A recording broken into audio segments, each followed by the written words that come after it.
With more digital shopping, is there more danger for debt? Welcome back to Techstination. I'm Fred Fishkin. We're happy to have with us Brian Walsh, Manager of Financial Planning with SoFi. Thanks for taking the time, Brian. Yeah, thank you so much for having me. Well, retailers are looking forward to increased sales this holiday season, especially, I think, through e-commerce. Lots of people may be buying earlier, even, I think, because of the supply constraints everyone's hearing about. Got everyone jittery about all that. So tell us, set up the scenario for us of what's going on. Yeah, I think what we're seeing as we work one-on-one with members is that number one, we're anticipating a higher level of spending this holiday season. And I think a lot of that has to do with people felt like they kind of missed out last year, not being able to do things related to the holidays. And then with that, we're seeing most of that spending being online, really with the pandemic accelerating the shift to a more digital world anyways. So we're expecting substantial growth in online shopping compared to prior years as we work with our members.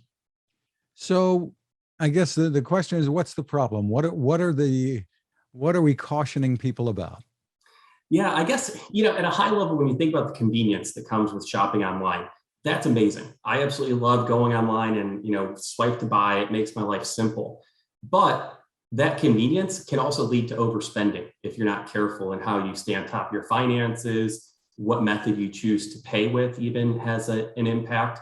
So I think it's about putting a system in place so you can take advantage of that convenience while still making sure your finances are in a good spot come January 1st. So step us through what a system might look like.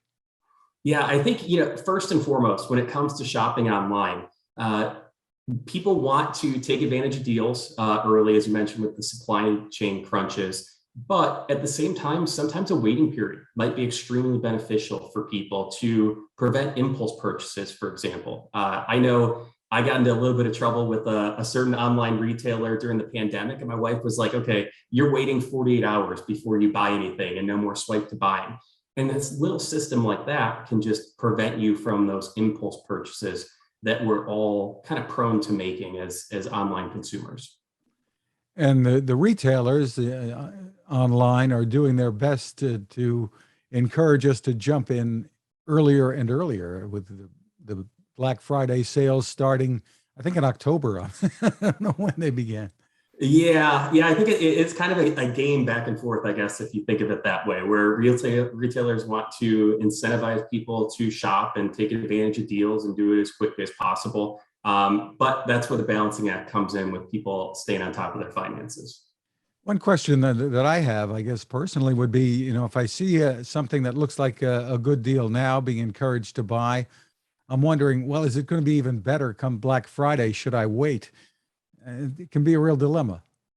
Yeah, and I think that's the tricky aspect, which is why we typically start working with people pretty early on, planning ahead for the holidays. Because I think if people can take a step back in October, November, where we're at now, and say, okay, here's how much money I have to spend for the holidays. Here's who I need to buy gifts for. Then they could start making those purchases along the way while they kind of stick within that overall plan, instead of just kind of going out on a whim and just, buying things as you see them.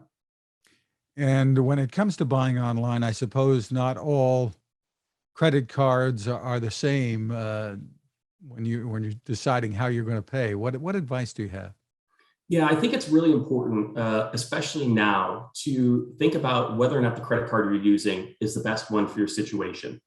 We saw a lot of people reevaluate their credit card choices because a lot of times it comes down to rewards points or cash back. And quite frankly, how people were spending, let's say 2 years ago, is really different than how they're spending now. So they may want to make sure their credit card is the best fit for them. A lot of times now we're seeing like a flat cash back type of program. Makes more sense to maximize people's rewards rather than before people used to focus on maybe travel cards or something like that to maximize their rewards. What about security and the online security of doing all of our shopping online today? What advice do you have? Yeah, I think that's something that's always in the back of people's minds. I know me personally, I've had issues with that in the past. So what we're seeing more and more now is people using a digital wallet to kind of add an extra layer of security. So that way, rather than 20 different retailers having their credit card information stored and things like that, they could reduce that a little bit through a digital wallet is probably one place. And then the other place that we're seeing is encouraging people to stay on top of their finances. Following their spending in a personal financial management tool, getting alerts to spending. And then that way, if you're on top of your spending, you can see problems much sooner than if you just check your statement once a month. Any thoughts about all the subscriptions that people have been adding to their entertainment and other activities over the pandemic and beyond here? It's funny you bring that up because my wife and I, we debated this the other night because I got too many subscriptions during the pandemic. And I think that tends to be one of the areas in which is low hanging fruit for people that want to cut their expenses. We'll just go through and say, hey, do you really need to have, Hulu, Netflix, Prime, Disney Plus, all these things, or can you make do with maybe one or two of those and cut your expenses in half? Because saving 10, 20 bucks a month may not seem like a huge deal, but if you multiply that out over the course of the year, it can actually have a pretty big impact on your finances. Is there a place we can go to for more information?